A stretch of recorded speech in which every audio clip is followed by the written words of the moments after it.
We are here for After the Snow again this week. I'm your co-host, Dave Mays. Alongside me every week, we've been putting it in. You Freeway already Rick know. Ross. Yes. What's up, Dave? Rick, what's going on, man? Man, just, rolling, man. Rolling, enjoying I life. see. I see it, man. I was happy to see you post some of your new gym routines that you're doing on getting in on the weights and everything in there. That was a Oh, good man. look. Yeah. My stomach got too big, man.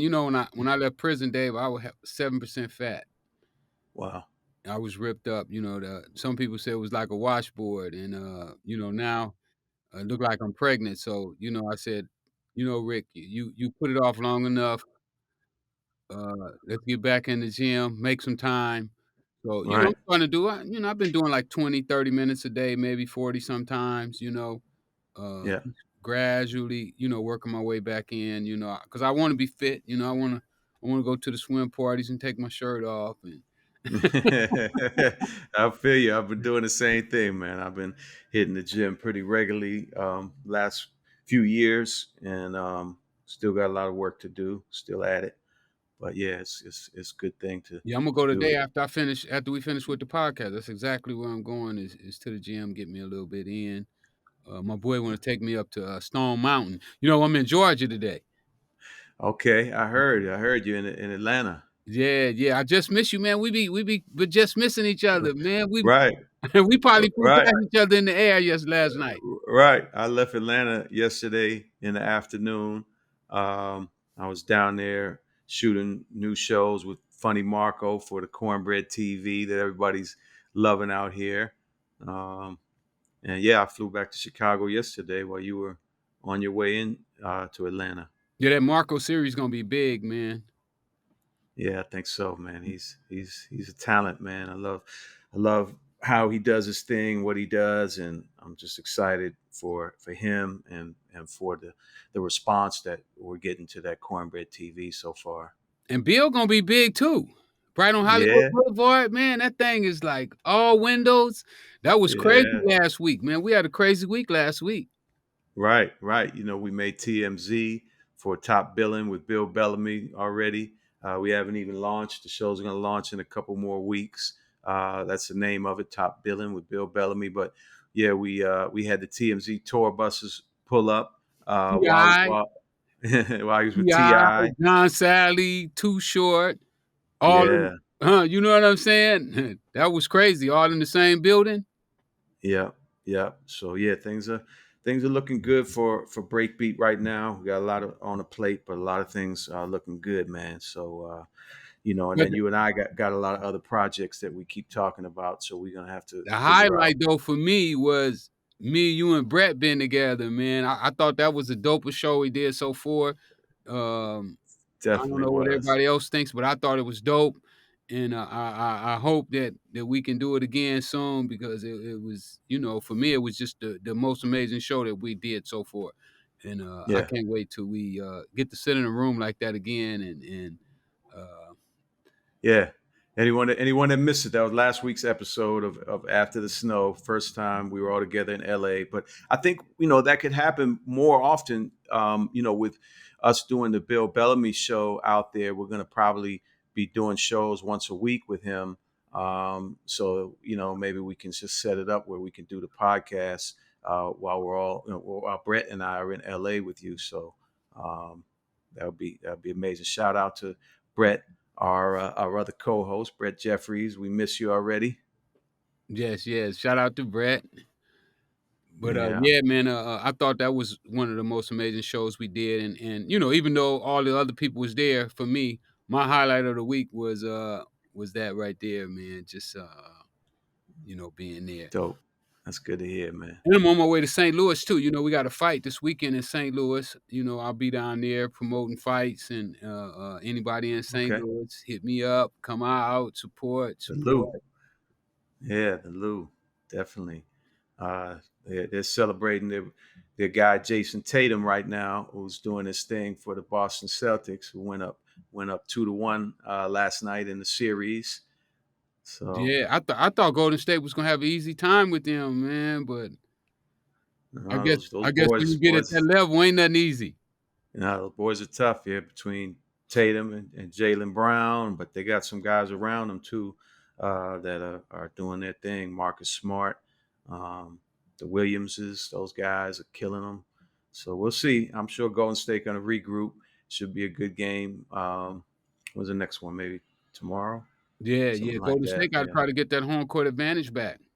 exactly, They lost exactly. home court advantage the first night, so, they Yeah. got an uphill battle now. Yeah, Nelly performed last night at the Boston, in Boston at the game at halftime. You know, he's from St. Louis, of course, so I guess, him and Jason Tatum hooked that up. Oh, They that was seem to dope. be, yeah, Yeah, they seem to be friends. yeah, that's dope, Um, that's dope. yeah, yeah. So, Man, you ready to get into this show, man? yeah, let's do it. Let's do what we do. Let's talk about this week's episode of Snowfall, and of course, we're back at season one. We're now talking about episode 6 of season one, um, and it's an interesting episode. Things are moving along with our main, storylines following, Franklin, following uh, Oso and Lucia, and of course, Teddy and Alejandro, and all the other characters that come into play on those main characters kind of journeys that we're watching so far. Um, so yeah, I think the first thing we see one of the first things we see is uh, Franklin counting the money out with his boys at the crib. They're going crazy, throwing the money all over the place and everything. And of course, the girl next door, Melody, pops up, and she's already in the know about what's going on and everything. But everybody wants to try using the product, and Yeah, Frank. man, and that was one of the things that stood out to me, with my crew when I started, uh when I started, I'd already been kind of like educated on about using, because some of the pimps have been telling me, whatever you do, don't use, don't use. If you don't use, you'll get rich. And those things kind of stuck in my mind. But for my boys, they didn't get the same type of lessons that I got. They got it from me. Where I was telling them, man, don't use, don't use. And you know, lo and behold, behind my back, they had been using, and it took a while. It take a while before you can discover that somebody's been using cocaine. It's not it don't have the obvious signs that some of the other drugs might have. Where you can just straight see right off the bat that they already using drugs. So um, his guys was acting a little weird, and I guess Franklin picked up on it, and he questioned them in there about them using. None of them admitted it, but something was going on with them. Definitely, definitely. So did you have like rules with people like that they couldn't do it, or you just had to try to Well, monitor it? Dave. When I started, I was young. I don't know nothing about rules. Hmm. Cocaine to me was totally new. I Yeah. didn't. When I first got a hold of cocaine, I didn't even know if it was real cocaine or not. My first my first job was to figure out, was it real. Mm. Was it really cocaine? or Mm. or or some baby powder. So, Right. uh, here I am learning by trial and error. So, I had enough sense to tell my guys not to use, but I never sit down and had a meeting with them. I didn't start having meetings with my guys a couple years after I had been in the business for a while. You know, Mm. so as far as sitting them down and telling them, "Hey, you can't use. If you use, you're gonna get fired." No, I didn't do that. It was more like, man, um, TQ and them said, "Don't use this stuff," even though TQ used, but he knew enough about it to tell me not to use. He knew that it was holding him down from his goals, um, and several people told me that. So that always stuck in the back of my mind. Even though I tried it. I tried it for about a week. I went about a week straight, maybe 2 weeks. I was snorting, and then we started smoking the weed in primos. But I got sick at the end of the whatever the period was that I went through it. I got sick. Lucky for me, and I realized that I could never do it again. When I started doing this, I think I had about maybe 3,000, close to $4,000. And when I caught myself, I think I was down to about $300 or $400. So I also saw that, using and the money didn't go together. They didn't go hand in hand. So I What was able to quit. Right after that period, and I vowed right. to myself, that I would never use again. Was there something that happened, or what was the transition point to where you started to get a little more organized? Like you said, the first couple of years it wasn't that organized, but then you started having meetings and implementing structure. What was there something that precipitated that? Well, once you start having money, money buys knowledge. It buys you friends with information, and so I started to meet people that were more organized, more business savvy, and I just started learning from them. What they were doing in their businesses and how they organized their businesses.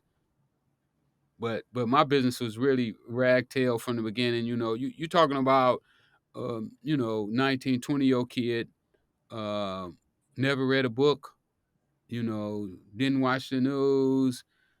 Probably my favorite shows on TV at that time probably was cartoons and westerns.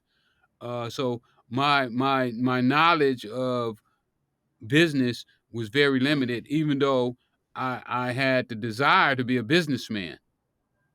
You know, uh, um, I used to volunteer every summer to go to Texas to work with my uncles. In the country, and they did brutal work. So I guess I kind of got part of my work ethic from around them. Seeing how hard they went, and maybe some of my organizing skills too. Even though they weren't real organized, um, but they were the most organized people that I'd ever been around. Let me say that. So I was gonna save this kind of question topic to later in the show, but you're already kind of getting into some of the things that I wanted to talk about. Um, so let's get into it. One of the things I'm looking at with this episode and what's happened is, Franklin is still at it, and look at everything he's been through. Getting beat up and robbed. He gets beat up again in this episode. He's standing in front of a crazy Israeli guy, shooting at him. He's putting his mom in danger. His uncle's telling him, stay away from this. This ain't, gonna be good for you. All this stuff, and still he's keeps going. He's had some second thoughts, but he keeps going, and he's really, pursuing, to the extreme, like we were talking about earlier. He shows up in the Mexican neighborhood by himself, which is crazy. But that's how, again, it just shows how driven he is to want to make this work. So my question was like, why? What is it about him, or in your case, you know, Well, that I, keeps that? my beginning wasn't that bad. Nobody beat me up. Um, the worst thing happened to me is my guy Martin beat me out of my first pack. And that was normal in the cocaine business, especially at the small level, because what you realize is that everybody you're dealing with is users. Most of the people that you're dealing with are users, so they're gonna be figuring out a way how to get some coke out of your pack to put in their nose on their pipe. So my drive didn't go through what he went through. I never got beat up. Nobody never shot at me. Um, I didn't have to shoot at anybody. You know, it wasn't that hard. What they got him going through is some of the things is to me is out of ignorance, you know, out of naive. You know, I would never just walk around with cocaine. You know, when I had cocaine, I had a specific place it was going. You know, it was already designated to a place.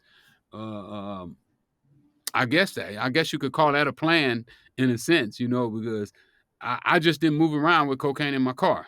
You know, that was for us, that was a no-no because we understood in LA, you know, you might just be riding down the street and the cops see you and decide to pull you over. Right. So So, you would never just open yourself up for those type of opportunities. You don't get a cops those kind of opportunities, you know, that you got something in the car and they pull you over and they just get you know, they get what we call a freebie. so how would, when you think back about it, how would you describe your motivation in those first few years? Like what was it that was driving you to keep pursuing this? And Well, then go ahead. I got one more question. I'll well, follow up well, after you answer. well, mine was driven by wanting to be out of poverty. I didn't like being poor. I didn't like going to the store with food stamps. You know, when my mama used to send me to the store with food stamps, I would hide in the store until all my friends was gone before I would go up to the counter and pay because I didn't like being on welfare. I hated being on welfare. I hated being poor. I hated not having. I hated my siblings not being able to have the things that they want. So mine was driven more out of running from poverty, I would say.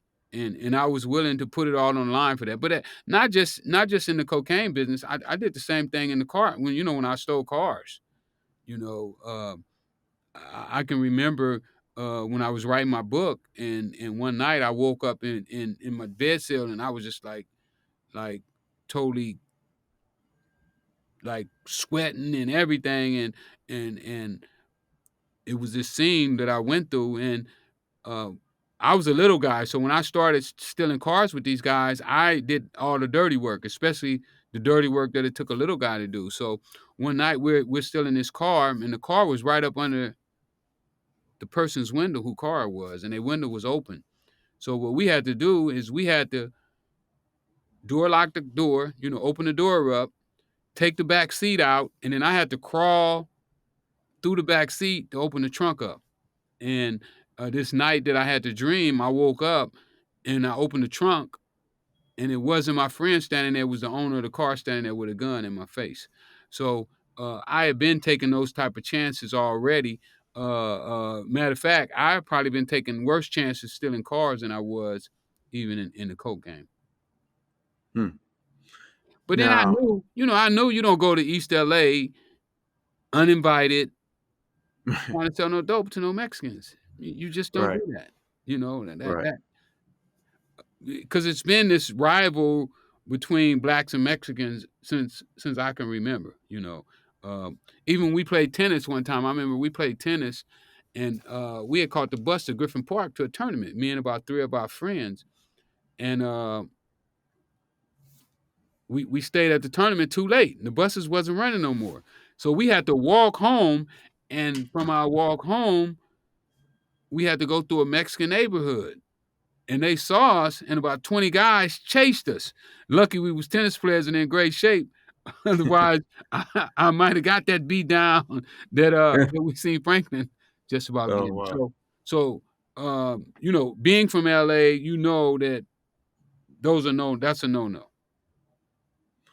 Okay, so another part of it that I think is interesting to talk about and think about is, and this might have been last episode, but there's a part where Franklin is talking to his uncle Jerome about things, and he's like, says something about how, look, the system is fixed against us, and it's all corrupt, that type of thing, and so where does that fit into things at this at this stage when you're getting into it, like how much of your motivation, we know it's to make money and break the poverty cycle, but where does that fit in? Were there ever thoughts of like, man, the whole system is rigged against us, so I got to do what I got to do to survive.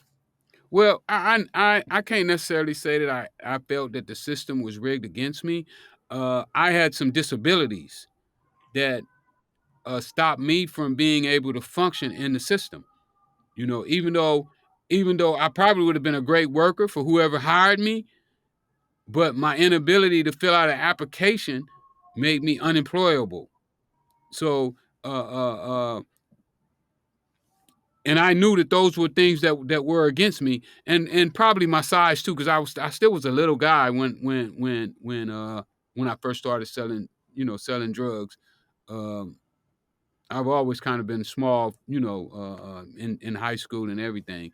But it was a job that my brothers took that they say that I was too small to take. You know, they were working at a metal factory, and I wanted to work there as well, but they said that I was too small to take the job. The job was too strenuous for somebody my size.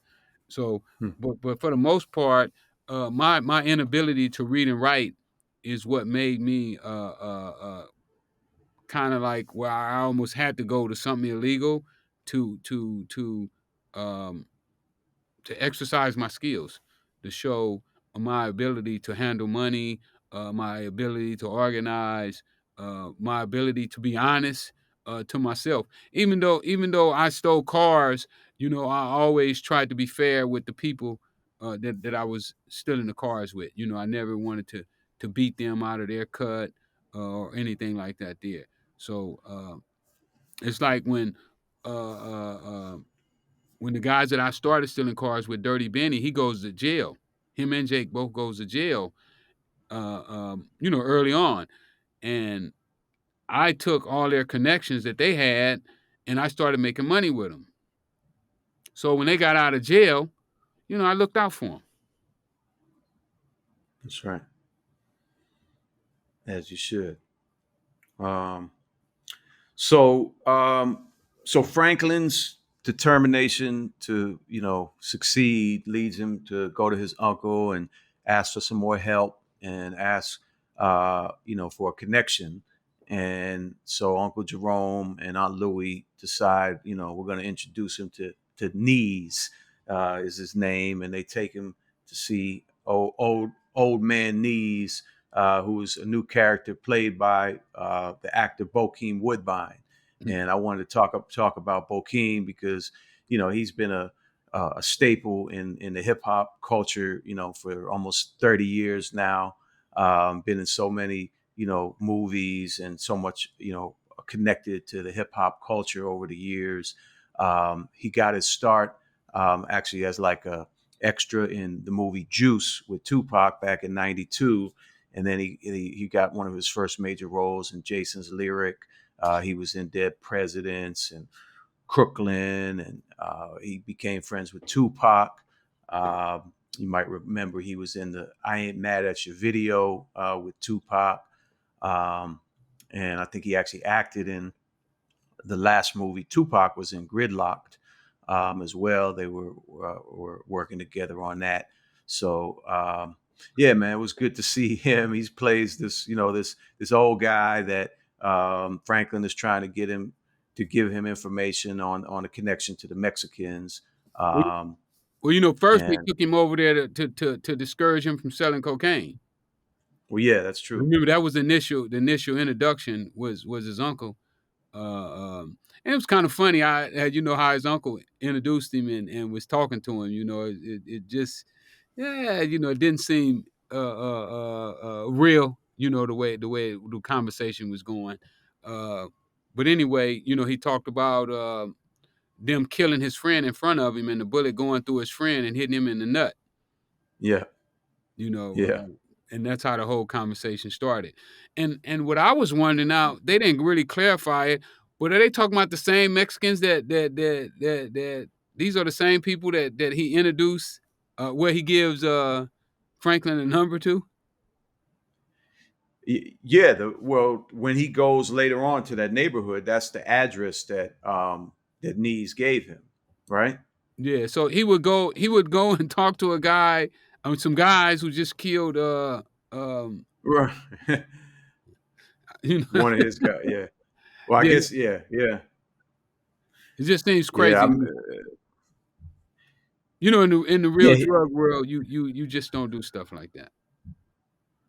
Yeah, he was. They were definitely trying to discourage him, but in the end, he gave up the info for $1,000 to Franklin. But he also was telling an interesting story I wanted to touch on real quick, where he goes into this thing telling Franklin how we didn't used to have gangs back in the day. It started as clubs to protect the community in the 50s from, I think he called them, the spook hunters, which were, I guess, white folks that were coming into the black neighborhoods and committing violence and crimes. And so he talked about how that's how there weren't gangs. And then he talks about the 60s, which we talked about last week, and kind of the movement with the Black Panthers, and how the communities and black folks were getting organized. And Franklin interjects, "Yeah, I know about all that. The FBI came in and messed everything up." So basically, he was saying that, like, the FBI's interference, the COINTELPRO stuff with the Black Power movements of the 60s, is what led to the emergence of violent street gangs. Um, so I thought that was interesting. Wanted to see what your take was on that. Well, I've been looking into that for a while, and it just so happens that I got 3 partners that just got out of jail doing, like, 35, 45. I mean, crazy numbers, Crips, original Crips, guys who ran with Tookie and Raymond Washington. Uh, I'm talking about real guys, not guys who say they Crips, and these guys got the rap sheets and the police reports and everything to show, the document where they been with it. Uh, but I definitely want to um, figure out, how did it all take place? What really happened? Where did it go wrong? Where did it get twisted? Because I do know, I remember when the Black Panthers. I saw the Black Panthers march in L.A. I was young, maybe 5, 6 years old, but I can remember the days the Black Panthers marched through L.A. And I remember when Watts was on fire. I actually saw that. Me and my mom, we were standing Watts at the time. Uh, so I experienced a lot of that. Um, did the FBI penetrate them? I'm sure they did, but to what extent, and to where, um, it turned from us trying to protect our neighborhoods to us destroying our neighborhoods, that's a question that I wanna figure out. All right. Well, that's another Breakbeat Media exclusive coming up that we got to start working on. Because we got our kind of documentary podcast that we're doing, investigative and documentary stuff. We haven't released anything yet, but the first one is the Unsigned Hype story, which tells the whole backstory of that column from the Source magazine. 8 episodes that'll be out starting in late July. And then we got the Larry Hoover story we've talked about. We're working on that, and getting close to getting that finished up and putting that out towards the end of the summer. Yeah, the So Larry yeah, Hoover that one is gonna be, phew, yeah, fire. yeah. I still need to catch up with a couple of your people that we talked about, so we can get them into the podcast conversation. So we'll talk about that. No But doubt, no doubt. And another yeah, thing that I they stole this from me.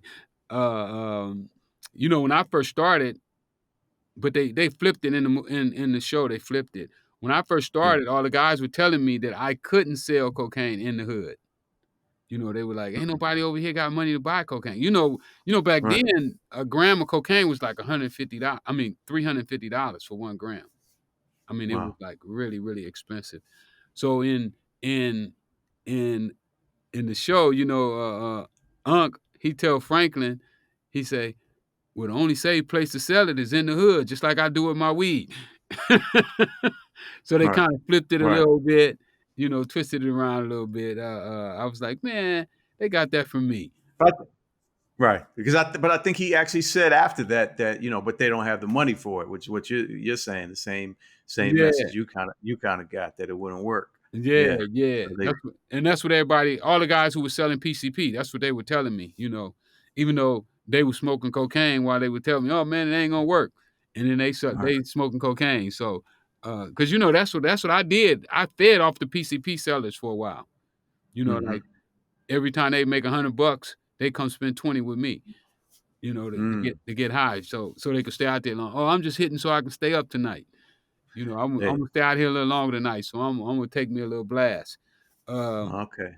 They could afford it. They were one of the people that could afford it. they could afford it. It was only at that Mm. time, it was only a few people, the pimps could afford it, the PCP sellers could afford it, the weed dealers could afford it. So at that time, those were my main customers until later on you started getting some entertainers, a few lawyers, a few doctors, um, and then people who had really good jobs, like post office workers. And I could gradually see how, as the price came down, more and more lower income people had started to get involved. But most of the people who got involved, they didn't get involved to use, they got involved to make some money. Right. Even with Franklin guys, if we remembered, they really right now, they're really thinking about making the money. They really want the money, Oh, but they're right. also curious about what the high is like. Right. You remember that's their curiosity. Well, what is it like? How you gonna sell it if you don't know what you're selling? You know what I'm Right. saying? And this is the stuff that turns people into addicts because they go into it to make the money, because everybody need a little extra money. Everybody do. But they start to sample with, just like I did when I first tried it. I started to sample with it just to see, all my guys is telling me how good it is, and so then once you sampled it, and a lot of people, if you're not really strong, you're gonna be gone. Yeah. So it's interesting, you're talking about kind of the way you had to build your business in the beginning. And that's what we're seeing kind of in this episode where everybody's trying to figure out how they can unload this product.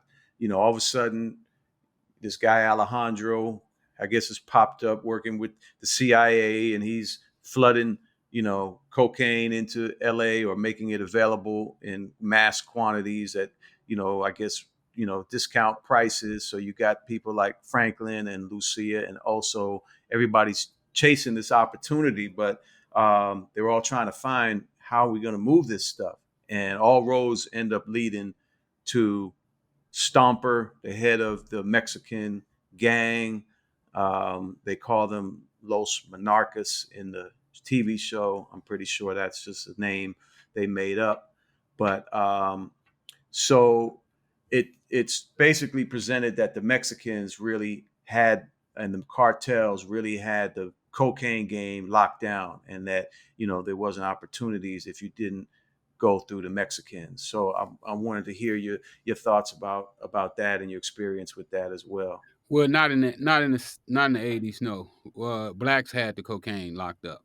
I mean, everybody was coming to South Central, getting. I mean, we have people coming from all around the country, coming to South Central to cop.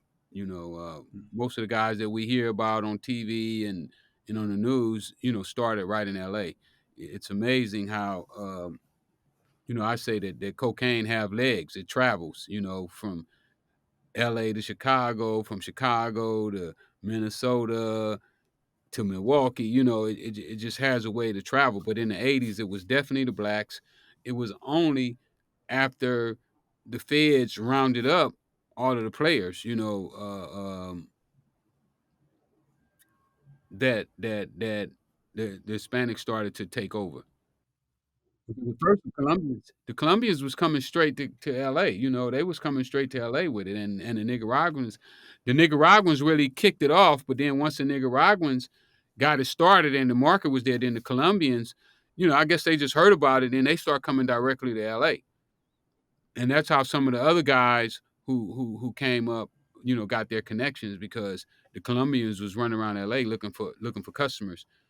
But after we all went to jail, uh they started dealing with gangbangers, and guys started robbing them, taking all the cocaine. When we was in jail, we were hearing about people, taking 300 keys from the Colombians.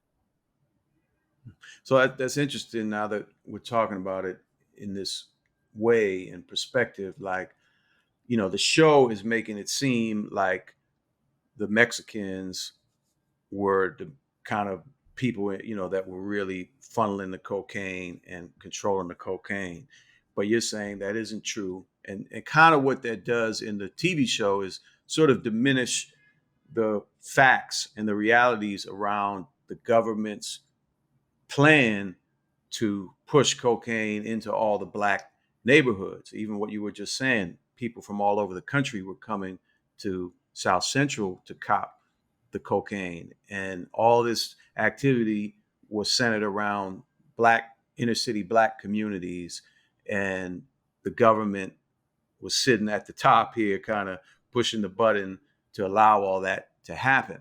At least that's what many people believe, and there's a lot of facts to support that. So it's interesting that the TV show in this way is kind of deflecting the attention from that narrative. Well, like we said previously, um, these people didn't live in LA. They didn't have the real players.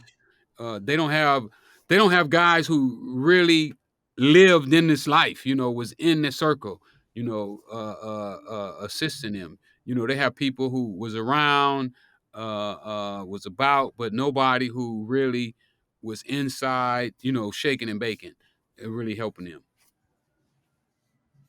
And that's Yeah, why they would allow. And then I guess too, they don't really care about the truth. It don't have to be truthful. It just has to be captivating. Where the audience will go, wow. You know, because if it was, I mean, if it was a righteous story, they would be looking for the black players in the game. The Harry O's, the Bo Bennett's, the Young Tommies, the Freeway Ricks, the Big Teds. There was a lot of guys that carried a lot of weight in L.A. right. And that, I don't want to give away too much, but that's kind of the thing you've talked about before of how you could do a different type of a series that would be more focused around, those guys and that whole scene and the reality in that era than what we're seeing on here. Because, as much as I give credit to the show for putting light on some of these realities, I always still in the back of my mind, I'm feeling like, well, somebody's got to coming in there and adjusting the narratives a little bit, to try not to push it too far, or like I said, diminish, this part of the story. That there's somebody that's guiding that behind the scenes. You know, Well, Dave, one of my problems with Hollywood is that they never tell true black stories. True, and that's why it's taken me so long with my movie to get it out, because I want a true black story. I want it to be told just like it was. They don't like to show us in a smart light. Even though I was illiterate, I couldn't read, I couldn't write. I did a lot of things that were smart. Inside of my coke dealing. Um, Things that if it would have went the wrong way, you know, I could never get out of prison. It was times that my guys, because some of my guys were gangbangers. They had a gangbanger mentality, and the first thing they want to do is go kill everybody. And I had to be smart enough and strong enough to stand up to them and be like, "Hold up, let's weigh this thing out. Let's look at this whole scenario." And without those things being in place, who knows where me and most of my crew would be at right now today. yeah, And I think that those are the things that people want to see. People want true reality. Uh, and I just don't see that inside of like with the guys that robbed Franklin. They sitting on the street trying to rob him. The cops would, if that would have been a cop and he saw those guys there, he would have took them out the car. hmm. He'd have called back up. They'd have been Right. stretched out on the street. You know what I'm saying? They'd have found a gun. It just that's not real to see a cop who's suspecting somebody of doing something and not taking action, especially in LA. LA, it didn't go down like that. I mean, even if it was a black cop, he still would have had you stretched out on the ground because I guess what the black cops used to do, it was this cop named J.C. Miller, and he worked on the Freeway Rick Ross task force. They put this task force together to catch me because they couldn't figure out who I was or how I was getting away with it. Um, this guy would be the one who beat everybody up. He would be Right. the one hitting you in the head with the flashlight. You know, I guess to appease his peers and let them know that he was one of the guys. And he was dedicated to the cause. Yeah, well, that's another interesting point that supports kind of what I was just saying, like that there's parts of the narrative that aren't being told correctly that are super important, like the way so far we've seen the police depicted. You're saying it isn't real, and they're taking again a little bit of the focus off of the brutality, the illegal nature of what the LAPD and officers have been involved in for so long, and especially back then. That's not really being highlighted prominently as it could be in this early stage of the Snowfall story. Yes, and that's what I was trying to say. That they just not putting it there, and they could have, and they should have. I mean, if you Yeah. will tell it, because people know that this is a real story. They know that Right. parts of this is real, but they Yeah. can't figure out what's real and what's not real. Right. Right. And that's why Well, we here. And that's why uh, we here. exactly. Exactly.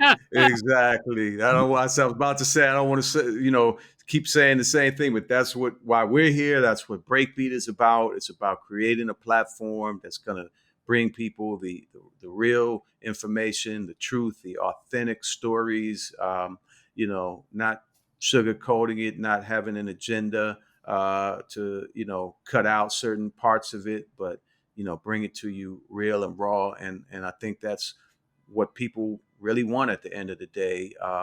You know, Despite the way this world is heading with social media and all the kind of shenanigans that go on in social media, I think authenticity, if it's true authenticity, is really valued, and that's what Breakbeat is about, being authentically hip hop. So I'm really proud to have you as part of the Breakbeat family, Rick, and definitely want to keep this show going and keep doing more things together, and hopefully our listeners and viewers out there, can feel us and relate to what we're doing and what we're trying to do. I think they are. When I go out to the events, I'll be shocked. People come up and say, "Man, I watch After the Snow every time, every episode." So, uh, I didn't really know, how it was gonna work out when you approached me about doing this show. Uh, but now, I'm getting more into it. I'm starting to feel it. I'm excited about doing it. Um, and I think it's gonna be a great thing for people, not just uh, um, for us, but for people to really see how Hollywood will take a story or an event and twist it to their narrative and not give it to the people the way that it should be given to them. Yeah. Well, on that note, I think we can wrap up this week's episode, and again, thank everyone. I'm your co-host Dave Mays, and this is After the Snow. We're part of the Breakbeat podcast network, and we come to you every week. We talk about uh, an episode of the TV show Snowfall. This week we just did season 1, episode 6, so we'll be back next week with episode 7, and who knows where we'll be next week when we do the show. I'm in Chicago today. Rick's in Atlanta, but things are a lot of movement for both of us these days.